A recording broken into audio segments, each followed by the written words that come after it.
Night shift முடிச்சுட்டு வந்து அந்த நபர் தூங்கிட்டு இருக்காரு. அப்போ அவர் வீட்டு காலிங் பெல்ல யாரோ அடிக்கிற மாதிரி தெரிஞ்சிருக்கு.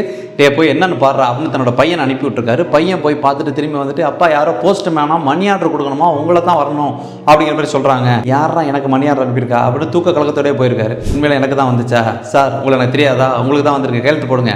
ஒரு 1000 ரூபா பணம் கொடுத்துருக்காரு. அதை வாங்கிட்டு யார் அனுப்பியிருக்காருன்னு ஒரு சின்னதாக மெசேஜ் இருக்கும்ல, அதை எடுத்து பார்த்துருக்காரு. அதில் நீங்கள் செஞ்ச உதவியை என்னால் மறக்கவே முடியாது, அந்த பழனிமலை முருகனே வந்து எனக்கு உதவி செஞ்ச மாதிரி தான் இருந்துச்சு, இதில் நீங்கள் கொடுத்த 500 ரூபாயும் மேற்கொண்டு இன்னொரு 500 ரூபாயும் சேர்த்து போட்டு கொடுத்துருக்கேன், இதை என்ன மாதிரி யாரும் உதவின்னு கேட்டால் அவங்களுக்கு நீங்கள் செய்யுங்க அப்படின்னு போட்டு மாதவன் குட்டி கேரளான்னு போட்டிருக்காங்க. மாதவன் குட்டி கேரளா யாராக இருக்கும்?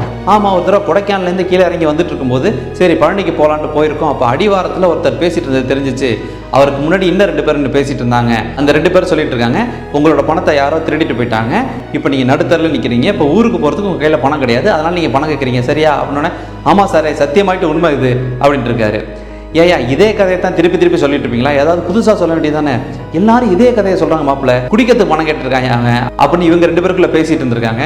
இல்லை சாரே சத்தியமாயிட்டு சொல்கிறேன், அதோ என் பொண்டாட்டி கூட இருக்காங்க பாருங்க அப்படின்னோடனே, யோ யாரையாவது அவன் பொண்டாட்டின்னு சொல்லிட்டு இருக்க போகிற, அடிக்க வந்துட போகிறாங்க, வேற யாராவது இழுச்சாங்க வருவான் அவன்கிட்ட சொல்லு.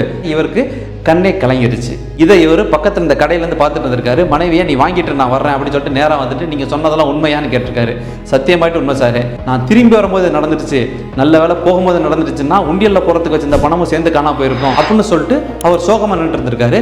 உடனே இவர் யோசிச்சிருக்காரு, நாங்கள் ஃப்ரெண்ட்ஸ் எல்லாம் சேர்ந்து ஒரு பையனோட ஆப்ரேஷன் சொல்லிட்டு கிட்டத்தட்ட 42,000 ரூபா கலெக்ட் பண்ணி கொண்டு போய் கொடுத்தோம்.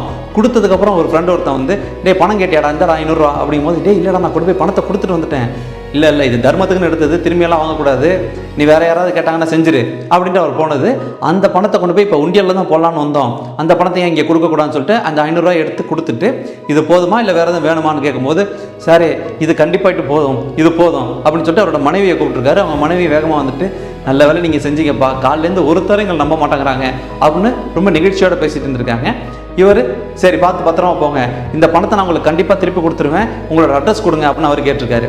இல்லை பரவாயில்ல, இல்லை அப்போ தான் உங்களுக்கு என் மேலே நம்பிக்கை வரும், நீங்கள் கொடுத்தா ஆகணும்னு. இவருக்கு டைம் ஆயிடுச்சு. சரி டக்குன்னு பாக்கெட்டில் இருக்கிற விசிட்டிங் கார்டு எடுத்து அவர்கிட்ட கொடுத்துருக்காரு. அதை வாங்கினோடனே கையை இறுக்கி பிடிச்சிக்கிட்டு, சாரே இதை உங்கள் காலாக நான் நினச்சிக்கிறேன், ரொம்ப நன்றி சார், நல்ல வேலை நீங்கள் என்ன நம்புனீங்க, நான் உங்களுக்கு கண்டிப்பாக அந்த பணத்தை திருப்பி கொடுத்துருவேன் அப்படின்னு சொல்லிட்டு, என்னோட பேர் மாதவன் குட்டி கேரளா, மறந்துடாதீங்க. அவரோட மனைவியும் கண்ணு கலங்கிட்டு இருந்திருக்காங்க. அந்த மாதவன் குட்டி அப்படிங்கிற 50 வயது மதிக்கத்தக்க அந்த நபர்கிட்ட இருந்தால் இப்போ மணி ஆர்டர் வந்திருக்கு. இது மாதிரி பல பேர் நம்மள்கிட்ட பலவிதமான கதைகள் சொல்லி நம்மளை ஏமாற்றிட்டு தான் இருக்காங்க அப்படிங்கிறத மறுக்கவும் முடியாது. அதே நேரத்தில் உண்மையிலேயே இது போன்ற உதவிகள் தேவைப்படும் நபர்களும் ஒரு சில பேர் இருக்கத்தான் செய்கிறாங்க. அது போன்ற நபர்கள் கண்ணில் பட்டாங்க அப்படின்னா, அவங்களுக்கு உதவணுங்கிற எண்ணம் உங்களுக்கு வந்துருச்சு அப்படின்னா, மறுகணம் யோசிக்காமல் உங்களால் முடிஞ்சால் கண்டிப்பாக உதவிடுங்க.